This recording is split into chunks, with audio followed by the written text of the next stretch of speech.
पिछली बार जैसे नारेबाजी किया था, कुछ भी कर नारेबाजी सकते हैं। करके नहीं वॉकआउट। ये देखिए दो तीन पोस्ट सर बता रहा हूं। राहुल गांधी ने लिखा है, बस सवालों से इतनी घबराहट, मोदी जी सच्चाई से ऐसा डरे, झूठ की शरण ले ली, खैर जो उचित समझा वो किया। पवन खेड़ा जी लिख रहे हैं, लोकसभा तो झांकी है, पीएमओ से भगाना बाकी है।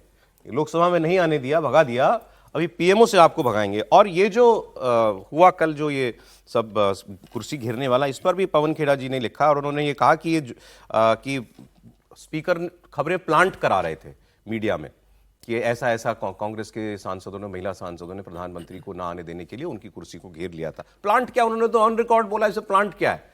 उन्होंने तो बात सदन के अंदर हाउस में बोली है बात, इसमें प्लांट की खबर कहां से आती है। लेकिन आगे जो वो कह रहे हैं कि महिलाओं द्वारा क्या महिलाएं हिंसक हो सकती हैं, मीडिया से भी कह रहे हैं वो, आप बताइए।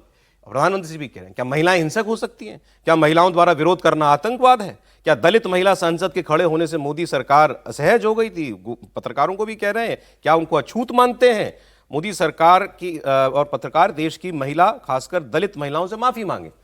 अब हमने जब ये बताया था कि ये दलित महिलाएं थी वहां पर, तो बहुत से लोग यकीन नहीं कर रहे थे, पूछ रहे थे आपको कैसे मालूम कि दलित महिलाओं को खास करके भेजा गया था। लीजिए, कांग्रेस पार्टी के एक सीनियर नेता खुद कह रहे हैं, महिला दलित नेताओं को वहां पर लगाया गया था, तैनात किया गया था कांग्रेस पार्टी की तरफ, स्ट्रैटेजी के तौर पर लगाया गया था, ताकि मौका मिल सके बाद में कहने का कि दलित महिलाओं का अपमान हो रहा है। सर देखिए, पूरा कल भी इसका हमने जिक्र किया था और आज भी फिर इसे दोहराना चाहूंगा कि ये पूरा जो लेफ्ट का जो गिरोह काम करता है, लेफ्ट का गिरोह क्या तो करता है, पार्लियामेंट से नहीं मैं तरीका उनका बता रहा हूं कि ये हमेशा महिलाओं को करती हैं। जेएनयू में आप जाएंगे, देखेंगे महिलाओं को आगे कर देंगी।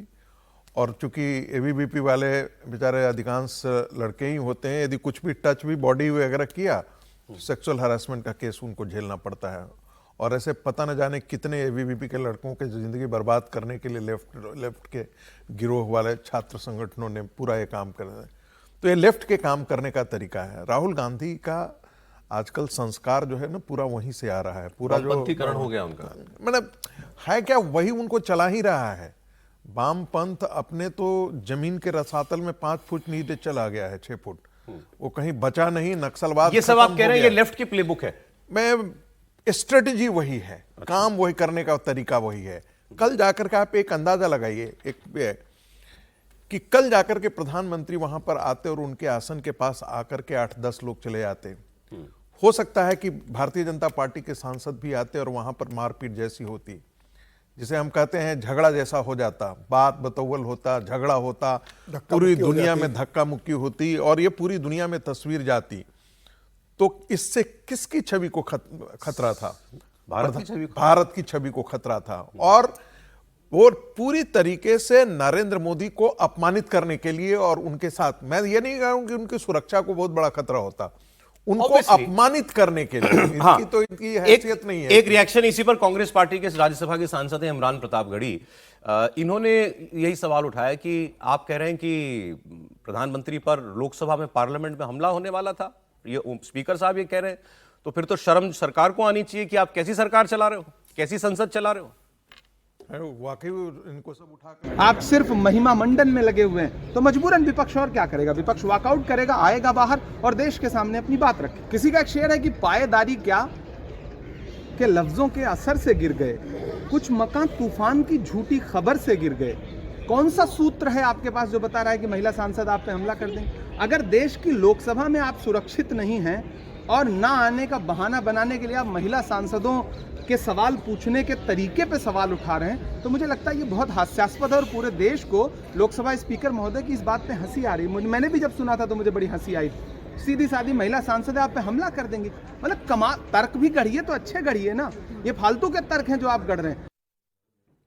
कह रहे फालतू की बातें। चले, कल नॉनसेंस कहा था प्रियंका गांधी ने भी, जब स्पीकर ने ये बात कही थी, तो वो कह रहे हैं लेकिन सीधे साधे तरीके से सवाल पूछने के लिए महिला गई थी। ये तरीका सवाल पूछने का है?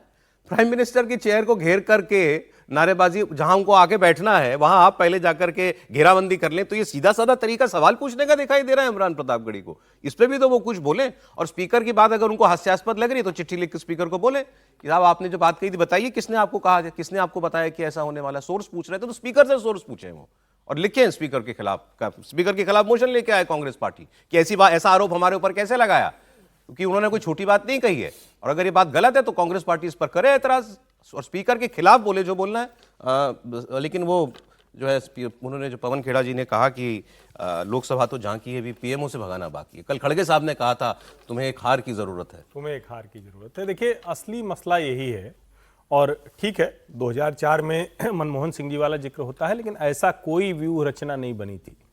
उनका विरोध प्रदर्शन हुआ था, उनके खिलाफ भी जमकर नारेबाजी हुई थी, और नारेबाजी, विरोध प्रदर्शन, कागज फाड़कर फेंक देना, ये सब खूब होता रहा है। नहीं, उनको भी घेर लिया गया था, लेकिन पीएम नहीं मनमोहन सिंह को भी इस घेर तरह लिया की गया कोई घेरेबंदी नहीं थी सर, वो हमने देखा उसको, वो नारेबाजी वो सब है, लेकिन जिस तरह से पीएम के, और जरा आप सोचिए लेकिन दोनों ही आपत्तिजनक हैं, दोनों इसमें कोई आपत्तिजनक है, support नहीं आपत्तिजनक दोनों है, लेकिन ये तो साफ साफ दिख रहा है ना कि यहां नियत कुछ और थी।